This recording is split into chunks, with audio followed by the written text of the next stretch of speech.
had come up with a brilliant plan. Now, some of you may think my plan is cruel, but trust me when I tell you, it's not. You see, Monroe can be quite stubborn when he put his mind to it. And this blind thing is something he's determined to see through. I've taken the last week to study my husband, and I mean I studied him good. And I can gladly say I've learned some new things about him. 1. The reason he kept the house so empty was to make it easier for him to move around. He knew where everything was and had grown comfortable getting around without the use of his eyes. 2. He comes to sit in this chair in front of the fire every day around the same time. I think he was traveling somewhere in his mind. But wherever he was going, the preacher said he couldn't stay, and that was good enough for me. 3. He was using the wolf, the big one with the black streak, for his eyes. I don't know how he did it, but he was. The wolf was always around him, and when his eyes turned white like Monroe, that means Monroe was using his eyes. Whenever the wolf's eyes were the regular color, my husband held out his hands, trying to feel around inanimate objects. 4. He could see all things living, not their flesh, facial features, anything like that.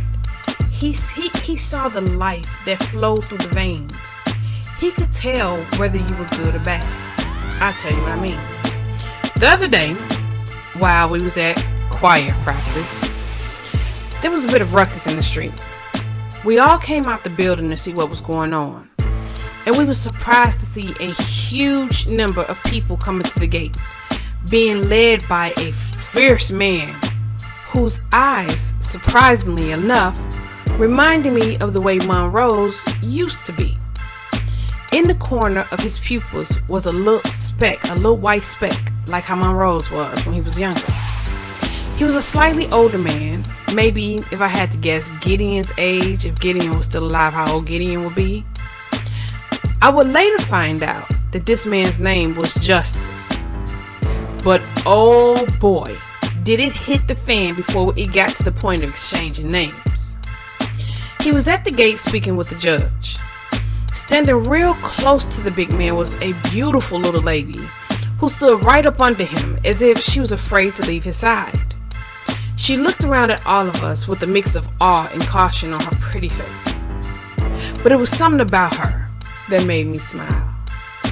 You can tell she was one of those kind of people that wasn't quite wrapped too tight upstairs. Or, like my mama would say, adorably off. Draped on her head, quite ill-fitting, was a huge green knitted hat. The hat was so ill-shaped that it drooped down over the top half of her face. She kept pushing it back up with her hand. And around her neck she wore the matching scarf. Now, I don't know who made them for her, but knitting was not their strong suit. Justice was clearly her man. He was going through with the judge, checking in all of his people. It had to be, oh my goodness, y'all, it had to be well over 500 of them. The judge spoke to him as if he knew him, but the big man that reminded me so much of my father and Gideon just looked at him with those fierce eyes of his. Now, I don't know if it was a look of annoyance or aggravation, but you can tell he wasn't big on small talk, or just polite conversation for that matter. I smiled. Man, I miss my daddy. Suddenly, Monroe came out of nowhere, riding down on the group, looking like an avenging angel on the back of that white horse. I'm serious. He looked no way human. The big white wolves galloped at his side. Without even slowing, I mean, not even a little bit. He drew his sword out and bared down on a group of men that stood closer to the gate. One of the men, a real shifty-eyed fella, turned around to see who was bearing down on them. He turned around right into Monroe's sword. His head fell at his feet. The little lady with the big green floppy hat screeched, and the big man moved so fast. I instantly knew he was one of Yah's warriors. In one motion, he pulled her behind him while drawing his gun. It happened so fast that the judge had no time to stop him. In a matter of seconds, he fired several shots at Monroe's back. I opened my mouth to warn my husband, but it was no need. Using a technique that my father had taught him, he caused his sword to dance around his wrists and back, blocking each bullet without even turning around his saddle. But the big man, he was on him. When he saw that his bullets were of no effect, before anyone could blink their eyes, he took off after Monroe, doing something where he leaped in the air using his foot to push off a tree to catapult him forward, as if he could sense him on his back. Monroe quickly sheathed his sword while rotating his body on his horse so that he lay flat on its back, using his legs to kick the man as he was landing on him, sending him flying the other way. Then just as quickly he flipped off the horse, redrawing his sword. Because the man had hit the ground, rolling his body in a way that had him coming right back at Monroe. In the same motion, he came from under his long coat with a sword. However, the judge jumped in between the two, holding his hands out. Brave man, foolish man, but brave. "Stop this," he told them. I held my breath because it didn't look like the two men were going to stop. They sized each other up as they circled the other. The big wolf that was crouched low by Monroe's side, eyes were white. The other wolves were all crouched low, facing the man. Even Dog began to grumble in her throat by me. I brought my hand down and I tried to calm her. For a second, the atmosphere was so tense. It felt like if either man moved, the other was going to attack him. But because I've been around warriors my whole life, I know that both Monroe and Justice were secretly surprised to have encountered another whose prowess was as equal to their own. It reminded me of the day Gideon barged into the gym to fight my dad. "Akeem, if you continue with this, Yah will not be pleased. He may punish us all. We have too much at stake to inquire his wrath now. Think about where we are. Think about the hour. We come too far. Please, lower your weapons." Neither of the men lowered their weapons. The wolves continued to growl in their throats. The pretty little lady in a floppy hat stood to the side looking at her man with big frightened eyes, her love for him all over her face. "Ak," the judge said, turning to look at Monroe. Brave to turn his back on that fierce warrior. Foolish, but brave. "I know this man. He taught one of my classes at Harvard. His name is Dr. Before he could finish his sentence, Justice just cut him off. "The doctor is dead. Name's Justice. What is this? You told me my people now were welcome here." Malachi wore a look of confusion on his face. "What do you mean the doctor's dead? You're the doc..." He began, but Justice cut him off again. And for the first time, he took his eyes off Monroe to look at Malachi. "The doctor is dead," he growled. He said it in a way that dared the judge to say differently. And Malachi must have got the message loud and clear, because he said, "Yeah, you're okay, doctor's dead," he said, nodding his head. Monroe sheathed his sword. "Your people are welcome," he told Justice. "The demon is not." Without saying another word, he turned and mounted his horse, galloping away without looking back. The big white wolf with the black streak ran ahead of him. The other wolves were still crouched low. They did not take their deadly gaze off Justice till Monroe was a good distance away, and only then did they turn and follow. The big man stood with his sword still drawn as he watched them go, no doubt wondering what it was he just encountered. Monroe and his pack of wolves had that effect on people meeting them for the first time. "Ak, he can see things that most of us can't," Malachi explained. "Yeah, so can I," Justice muttered, sheathing his sword. "If I traveled with a demon, I would have known. Aki, some demons hide so well, they slip past even the best of us." The judge spoke low, and for the first time, I saw his gift. No, he wasn't a brutish warrior like Justice and Monroe, Malachi was a leader, a speaker, a teacher. Justice looked at him for a minute, he too discerning the judge's ability. He nodded once before he turned and walked away. The woman with the green floppy hat ran to him and jumped in his arms and literally began planting kisses all over his face. My mouth dropped because it actually made the brute of a man smile. Goodness. I don't know how many more of these warriors we're going to be able to handle in one spot, Malachi mumbled as he came to stand by me. He and I both looked on amazed as that big rough man turned into putty in the arms of Floppy Hat. By warriors you mean? The ones that were born to be the vengeance of Yahuwah, he said, interrupting me. I nodded. Well said. I couldn't have said it better. How many times have I heard my mother complaining about my dad and Daweed? She called them brutes. Said the only thing they excelled at was war. And it was true. Well, how many do you have here so far? I asked because I hadn't met everybody here. I didn't know if he had another warrior stashed away. He excelled. 2. Monroe and now the doctor. Or, well, the man who used to be the doctor. I patted him on his shoulder. If these two are too much for you, you had better pray to never meet my father. Especially since you fancy yourself in love with his daughter. The grin left Malachi's face then. I gave him one more reassuring smile before going back into choir rehearsal. Or rather, Pam's peacocking rehearsal. Goodness, I didn't know how much more of this I could take. Anyway, later on that night, over dinner, Monroe seemed a bit distant, as if he was lost in thought. What's the matter? I asked. He moved the food around in his plate with his fork. Oh no, it's been a long time since I've seen a man with that kind of light within him. Are you talking about the man you fought in the street? He nodded. Yeah, he's like me and Daweed, my dad, and yours. I put my fork down. What do you mean? You mean he's a vessel? Monroe nodded his head. Yeah, he is. I was amazed. The judge had been right.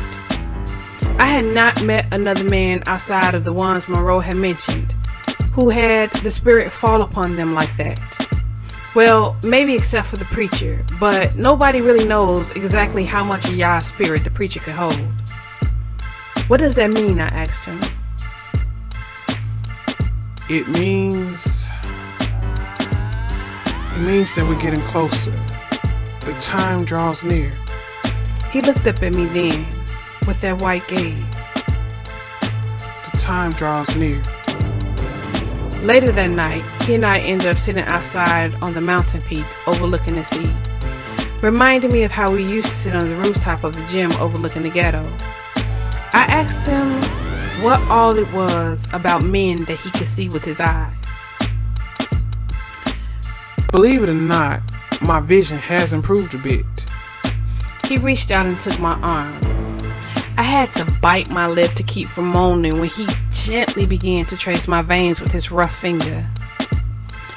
I used to only see the blood flowing through the veins. As he spoke, he ran his finger up my arm. Now I can see his name in the blood. Whose? Yah's. All those that are his bear his name. It flows through their blood. It's the light in each cell. The light spells his name. The man I killed earlier today, he had blood. He had cells. But Yah's name was not in them. He was an imposter. Justice would not have been able to see that. I exhaled. So, his eyes, they are like yours used to be. He nodded. He can probably see the spirits that follow man. Those imposters have no spirits, neither good or bad. So unless you could see their blood, you have no way of knowing it. You can't remain blind, I told him. His hand stalled from where it traced my arm. I felt him tense. You keep saying that, but what do you suggest I do about it? You need to pray to Yah and ask him to give you your vision back. You know that he will if you just ask for it. He stood then, so suddenly he startled me. He began to pace. I knew that this was something he was struggling with really good. The muscles ticked in his jaw. Anataya, look, I'm fine. You don't... His words halted as he stopped for a minute to gather himself. It's better this way. I'm better this way. But I began, but he cut me off, holding up his hand. Just let it drop. It is what it is. And then he turned and walked back toward the house. That night, I tossed and turned, going over his words in my head. The preacher was right. Monroe was blind by choice. For some reason, he didn't trust his own eyes. It's almost as if he blamed his vision for all that had happened. I could not accept that. My father didn't raise that kind of girl. In my mind, it felt as if he was trying to take the easy way out, trying to escape his responsibilities. And as his wife, it was my duty to do all that I can to gently, very gently encourage him to be the very best that he could be. And that, family, is how my brilliant plan was born. Ty, what are you doing? Gina asked as she watched me try and lift their living room table. It wasn't that it was so much heavy as it was bulky. Will you stop chopping your gums and help me lift this table already? Hey, Ty, you want me to take my desk over there too? Little Jacob asked. I looked at the desk and was pleased to see it was the perfect size. I smiled. Yeah, buddy, that would be great. My boy Jacob, he was all for it. However, his future mother was not. She stood there frowning as she watched him eagerly carry the desk out of the house. What are you waiting for? I asked her, losing my patience with her. I don't know.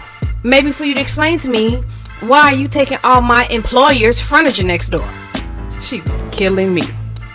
Employer's my foot. Don't you mean fiance? She was frowning real good as she shook her head. Ty, you need to stop playing into his madness. I am not, nor never will be his fiance. I couldn't but help but laugh at that.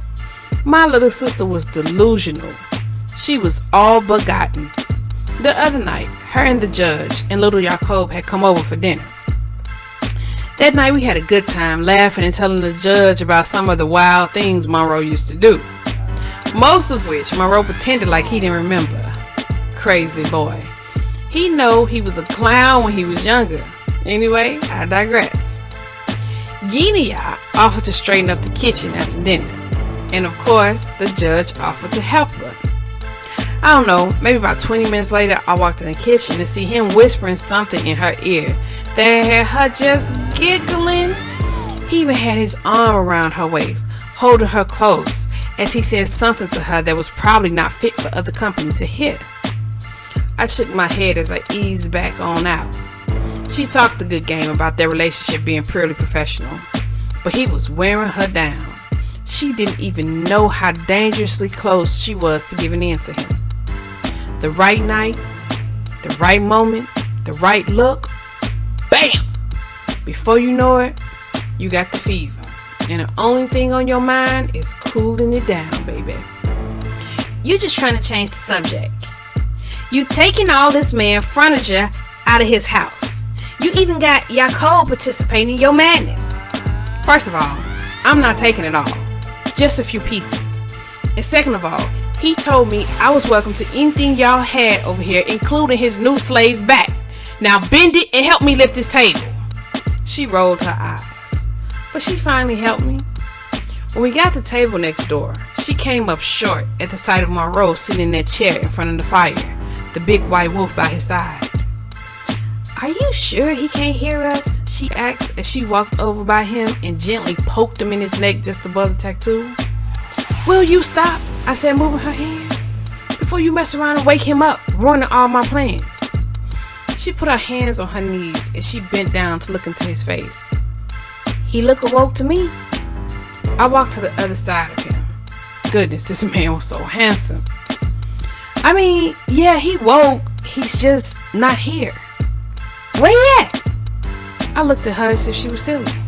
Well, Gina, if I knew that, I wouldn't be going through all this. She stood looking around at the furniture I had scattered around the room. So yeah, about that. Do you think having all this stuff around is a good idea with somebody that is blind? I brought my hands together. It's a big smile settled on my face. That's the plan. She frowned. What plan? To make him trip and break his neck?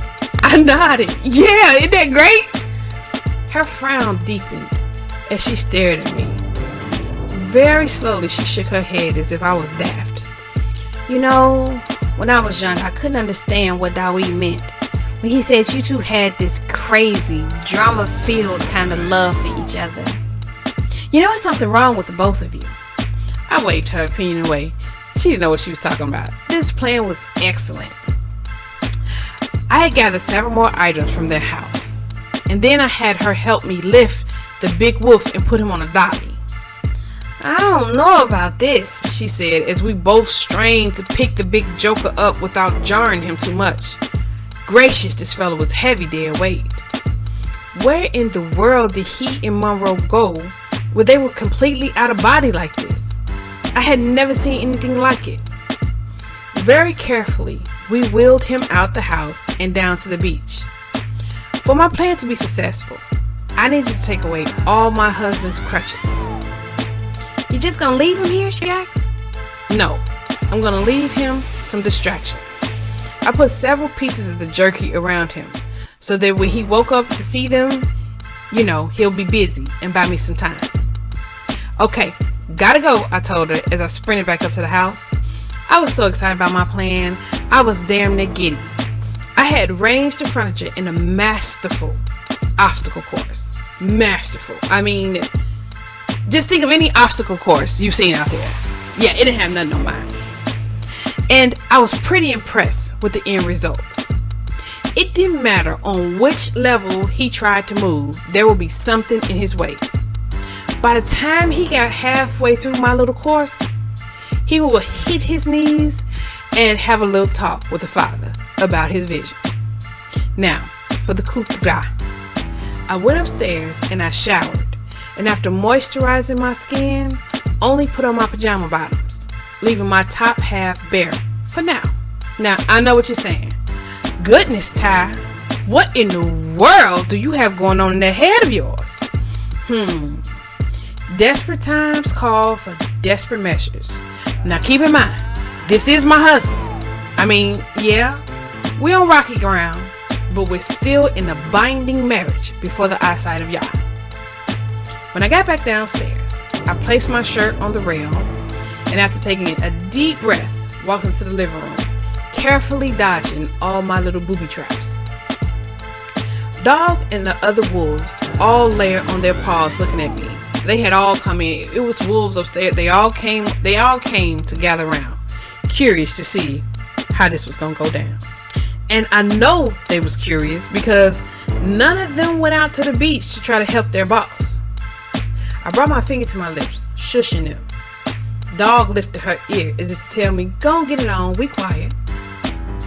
After coming to stand behind Monroe so that his head rested gently on my chest, I lifted my hands and I began to rub my fingers through his braids the way he liked before I softly started to sing. He had gotten used to me waking him up this way, so he no longer jumped violently, but I felt when he became aware of me standing behind him with no shirt on. I stopped singing instantly. He moved his head to the right and then to the left. He must have thought about it for a minute before he repeated his action. He jumped out the chair so suddenly, he frightened me. He whipped around to face me. Ty, sing, baby. He reached for me and I backed up, carefully walking around the judge's living room table. They came to about Monroe's shins. Are you naked? He growled. Sing, damn it! I put my hand over my mouth to stifle my giggle. A beer! He whistled. Come here, buddy! I am naked, husband. Too bad you can't see how much my body has changed. A beer! He called as he began to walk towards me. Girl, I'm telling you, this time you done went too far. When I get a hold of you. He never finished his words.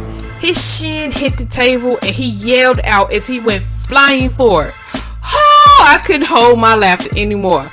I erupted. Damn it, Ty! That's not funny. What's wrong with you? He yelled out, clutching his shins. Still laughing, I ran to get my t-shirt and put it on. I'm sorry. I thought the table would look nice right there. Don't you know you're not supposed to add nothing new to blind people's house? He asked, still laying his big self out on the floor, clutching his chin. Well, I wouldn't do it to a person that was blind and didn't have no other choice. I figured you want to be blind, I wanted the living room table there. Makes us even. Slowly he got to his feet. He held up his finger towards me. Are you still naked? I had to cover my giggle again. This brother had a one-track mind. I told him. And if I catch you, I can have you, right? He asked. Well, now that all depends. If you catch me on land, I'm all yours. You can make love to me where we stand. But now if I make it to the sea, then that only means that your want for me is not as much as you claim it to be. The grin that spread on his face was priceless. You think you're so clever. Oh, I'll catch you before you make it to the sea. Doubt it not. He charged towards me and ran right into Jacob's desk. The sound of his knee hitting it was so loud, all the wolves lifted their head. Dog even whined in her throat as if to say, that looked like it hurt. Damn it! He yelled. I collapsed against the wall laughing. I'm gonna get you for this, I promise. A beer! He called. He squatted down, holding his hands out for anything down on knee level. My eyes grew wide with anticipation. As he got closer to the rope I had tied around 2 coat racks. Just a few more steps and ah! He yelled when his neck caught the rope, causing the 2 coat racks to cave in on him. I nearly fell to the floor laughing. I couldn't remember the last time I've been so entertained. I'm telling y'all, there is nothing I like more than torturing Monroe. When we was kids, him and Dawid used to team up on me, and I ain't gonna lie, they got me a couple times. Used to make me cry. But that all changed after I watched the movie that came out when my mama was younger called Home Alone. I don't know if y'all heard of that. Yeah, they may be brutish men, but my daddy didn't raise no pretty princess. No sir, he raised a warrior princess. And after that, I gave them brothers as good as I got. I'm gonna pee my pants, I cried, really meaning it. I was laughing so hard. It's something wrong with you, He grumbled as he angrily threw the coat rack to the side, fighting to untangle himself from all the coats. Yeah, I bet you wish you could see now, I told him, around my laughter. A beer! He yelled, coming to his feet. You on your own. Won't be able to use your little wolf's eyes today, partner. I settled back to enjoy the show. Seconds later, his yell filled the night before his feet caught some of Jacob's marbles. And since I knew, by him being a trained warrior and thus being light on his feet, I caught up the marbles in a little cooking oil and squirted some extra on the floor just in case. Malachi got out of his truck, feeling more tired than he'd been in a long time. It had taken him all day to find a place for the group of people that had come with the doctor. Or at least the man who used to be the doctor, who now went by the name Justice. Something had happened to him. He was not the same man he had attended Harvard with some years ago. Except he had the same body. But there was something different about his eyes. He shook his head, too tired to try to wrap his mind around it tonight. The only thing he wanted to do was sit his tired body down at his table and let his beautiful new housemate serve him. He loved how skittish she was. It just made each one of her walls he knocked down a bigger victory than the last. They had gotten to the point where after he walked in the door, She approached him with a smile on her lovely face before going on her little toes and wrapping her arms around his neck. After a long, hard day, her body felt so good. She was always warm and soft, and she smelled amazing. It would cause all the stress and the tension he had felt throughout the day to just fade. The sound of a car coming to a stop behind him pulled him out of his thoughts. His steps halted. He exhaled. Give me strength, Father, He prayed. This was an exhausting job, but he knew it was not for him to get weary. Yah gave us the example of the first Exodus to learn what not to do during the second.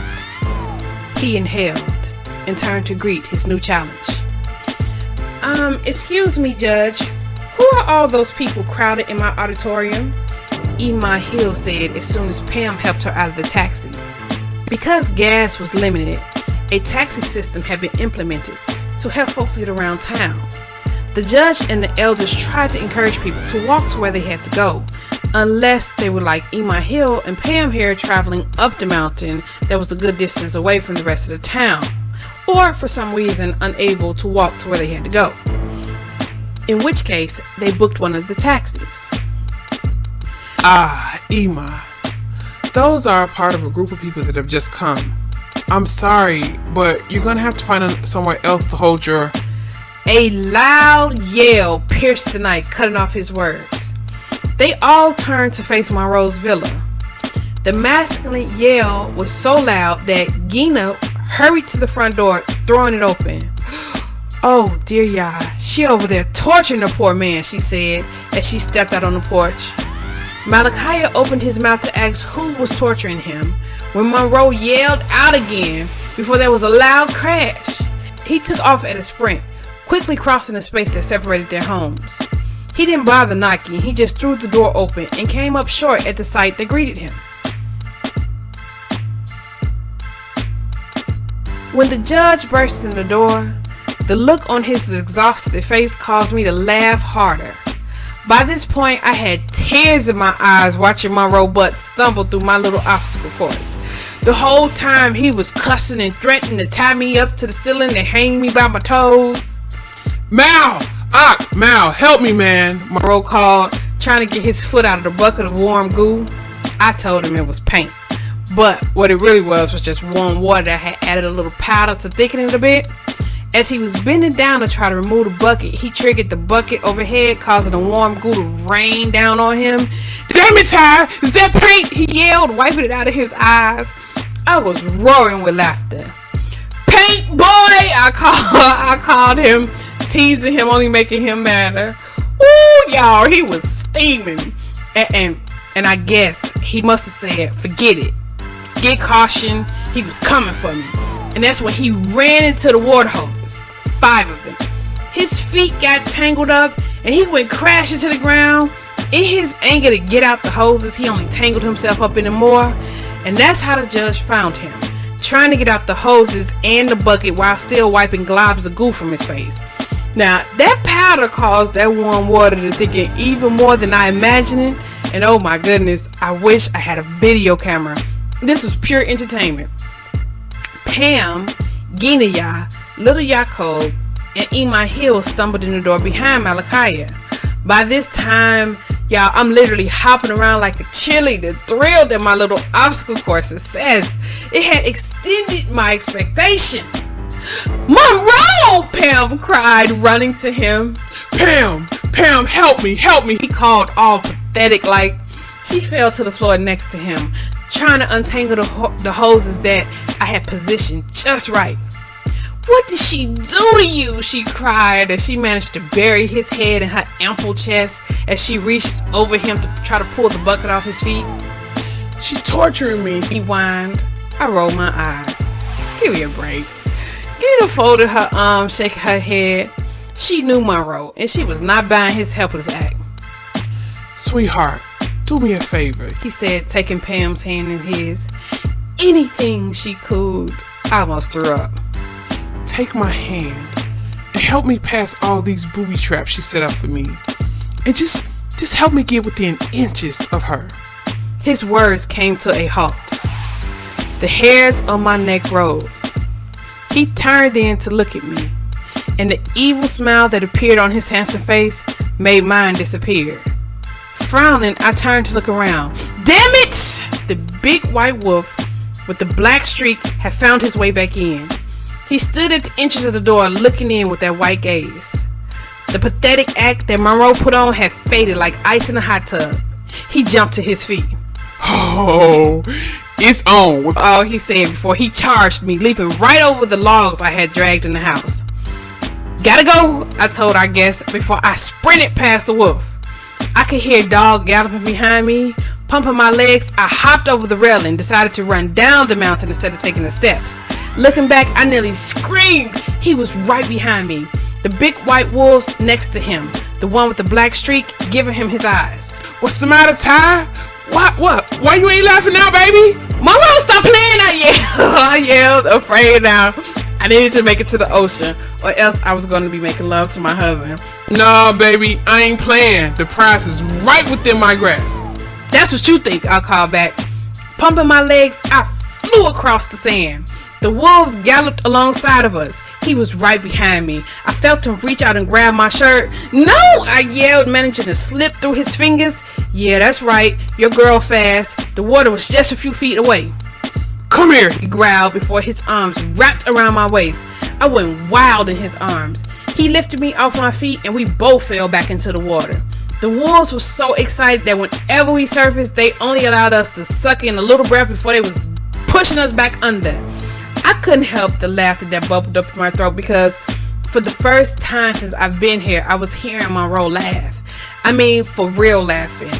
Oh y'all, I hadn't heard him laugh like this since we was kids. And because I'm such a big crybaby, tears came to my eyes. My tears were short-lived because Monroe dived under the water, taking my feet out from under me. He tried to stand, but I hopped on his back, taking him back under. Dogs helped me push his big body back. Oh, Pam, help me. I'm so miserable, I whined, mimicking him before I jumped on his back, trying to take him back under, but he wasn't going. No, don't get mad, because she came to my rescue, protecting me from you. Then he dipped fast. I managed to get out a little scream from my throat before I was underwater. When I surfaced, I pretended to pout. Fine then. Go be with Pam. I don't care. I turned to walk out of the water. I heard him whoop or something before I found myself in his arms. He carried me out of the water and then went down to his knees. You think I'll trade my wild girl in for anybody? He asked as he slowly laid me on the sand. I was lost in his white gaze. I reached up and I gently rubbed his cheek. I don't know. Will you? My question was barely over a whisper. He looked down at me from where he came to lay above me. Water dripped from his handsome face into mine. The way he looked at me made me feel as if he could see me. His gaze traveled from my hair to my eyes, down to my lips. I licked him. He groaned. I'll never give you up. It don't matter how far you try to run from me. I'll always come for you. As long as I got breath in my body, baby, I'm coming for you. And then he lowered his head to mine, and he proceeded to show me with his kiss that his words were true.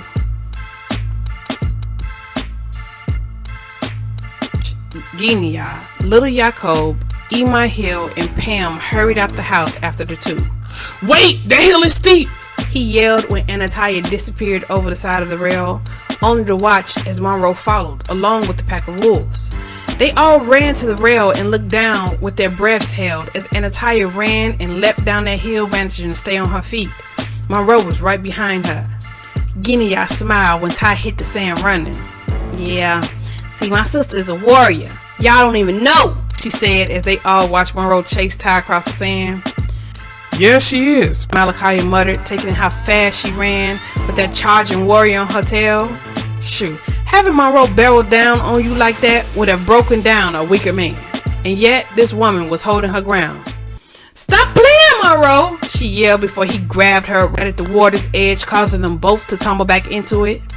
They all stood there amazed, watching as the two actually began to frolic in the water with the wolves, as if they was one big happy family out of the day on the beach. What the world? Pam said. How could he be laughing and joking with her after what she just done to him? Gina sighed, putting her hand on Pam's shoulder. My dear, let me introduce you to the world of Anataya and Monroe. This has been the nature of their relationship since they were kids. They bring out the very best of each other and the very worst. She shrugged. I know it's chaotic, but it works for them. Now, if you ladies will excuse me, I have to see about the judge's dinner on the stove. Come on, Jacob, honey, she said, holding out her hand to the little boy who eagerly took it. Malachi proudly watched her go. He could have not said it better. Just like him, she communicated with people very well. The more he got to know this woman, the more he realized just how much Yah had blessed him. She was a rare gem, made just perfect for him. Well, ladies, if you will excuse me, it's been a long day and my dinner is on the stove. They watched him leave before turning back to face Monroe and Anataya, who was trying to lovingly drown each other in the ocean. He's so handsome. Good. I thought he really needed me, Pam whined. Ema Hill made a sound in her throat. Child, do your eyes work? He need her. Did you see her leap over this rail and run down that cliff? That's the kind of woman he need. Can you see yourself leaping over the rail, running down that hill? Pam thought about it before she honestly shook her head. Yeah, I didn't think so. You need to find you a nice, gentle man and lead those warriors to them warrior women. Y'all knows what he doing when he pair folks up. Now come on, help me get back in this taxi so we can get back down this hill. My green's about ready.